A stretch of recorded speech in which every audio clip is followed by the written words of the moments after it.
सुद्धा मदत केलेली आहे।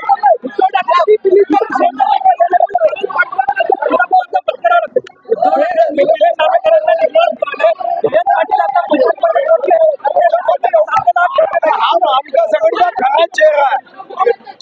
यांना आपल्या मित्र पक्षाशी काहीही देणं घेणं नाही।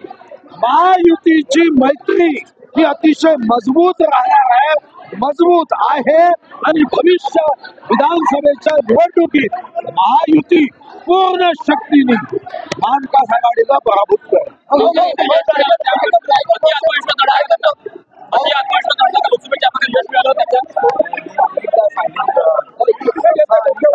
शर्यतीमध्ये कासव एकदा जिंकलं म्हणून ते कासव नेहमी शक्तिशाली होऊ शकत नाही। हा, लोकसभेच्या निवडणुकीमध्ये त्यांच्या खोट्या नरेटिव्हला आम्ही खरं उत्तर देऊ शकलो नाही। आज आपण विधानसभेत पाहिलं असेल चातुर्वर्ण्य आणि अशा पद्धतीचा विधानसभेचा उपयोग हा चातुर्वर्ण वगैरे अशा गोष्टी मोठ्या मोठ्या करायला लागले।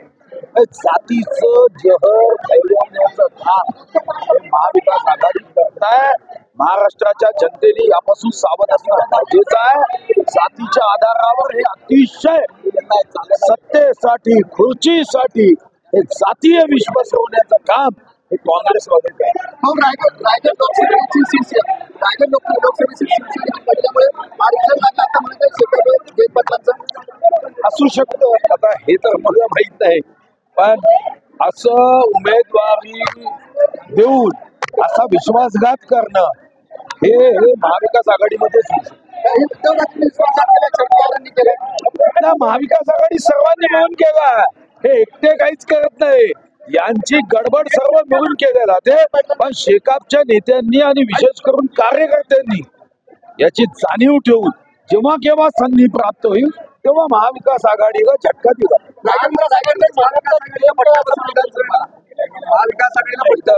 हे तर शेकापच्या कार्यकर्त्यांनी ठरवायचं, सांगायची आवश्यकता आहे का? तुम्ही स्वतः अनुभव घेत आहे। खरं तर आपल्या मित्राला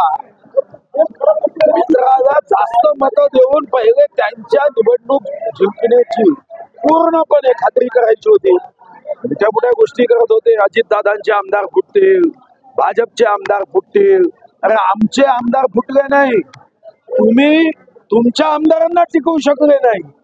लोकसभेच्या अहंकारामध्ये हे आता हे त्यांची भाषा शब्द, विधानसभेतील शेवटच्या दिवसातली भाषणं, मंत्रीपद वाटणे, ई मुख्यमंत्री म्हणजे इच्छुक मुख्यमंत्री, ई मंत्री एवढे झाले आहे, 12 फार झाले आहे, ई मुख्यमंत्री ई मंत्री।